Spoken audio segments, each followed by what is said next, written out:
1978ஆம் ஆண்டில் மே மாதத்தில் தன் கன்னி பேச்சை நாடாளுமன்றத்தில் முன்வைக்கிறார். அது இந்தி மொழியை எதிர்த்து அவர் ஆற்றிய உரை. அது குறித்து அவர் பேசுகிற போது அவர் சொன்ன செய்திகள், தன் முதல் பேச்சில், கன்னி பேச்சில், இந்திய கூட்டாட்சியின் தலைநகர் டெல்லி அனைத்து இந்திய குடிமகளுக்கும் பொதுவான மையமாக இருந்திட வேண்டும். ஆனால் இங்குதான் இந்தி வெறி தாண்டவம் ஆடுகிறது.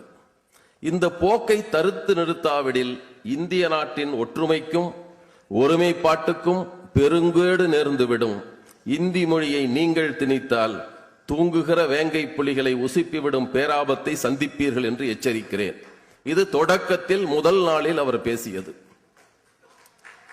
தொடர்ச்சியாக ஒவ்வொரு செய்தி வருகிற போதும், ஏனென்றால் நான் பெரியாரின் தொண்டன் என்ற போது என்று சொல்லுவதைப் போலத்தான் அவர் அண்ணாவின் தம்பி.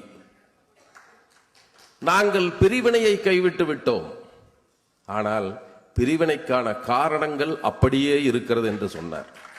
அந்த காரணங்களை அவ்வப்போது நாடாளுமன்றத்தில் அந்த ஆதிக்க வடவர்களுக்கு எடுத்து சொன்ன வண்ணமாக ஏராளமான செய்திகளை அவர் சொல்லுகிற போது இந்தி வெறியர்களை பார்த்து சொல்லுகிறார்கள், நீங்கள் தான் இந்தியாவின் ஒற்றுமைக்கு சீர்குலைக்க போகிறவர்களாக இருக்க போகிறீர்கள். இந்து வெறியர்களை பார்த்து சொல்லுகிறார்,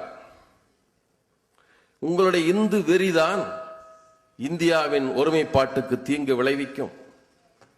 ஈழச் சிக்கல் வருகிற போதும் ஒவ்வொரு நேரத்திலும் அதை சுட்டிக்காட்டுகிற அந்த உணர்வு என்பது அவர் தொடர்ந்தும் அண்ணாவின் தம்பியாக, தொடர்ச்சியாக உண்மை தம்பியாக இன்றும் தொடர்கிறார் என்பதை நம்முடைய சிந்தனைக்கு எடுத்து வைக்கிறது. அங்கு இருக்கிற நாடாளுமன்ற தலைவர்கள், நாடாளுமன்றத்தில் உள்ள பல தலைவர்கள் இருக்கிறார்கள், அவர்களிடம் பேசுகிறார். பேசுகிற போது ஒவ்வொரு முறை அவர் பேசுகிற போதும் அவருக்கு எதிர்த்து பேசுகிறார்கள், குழப்பம் விளைவிக்கிறார்கள்.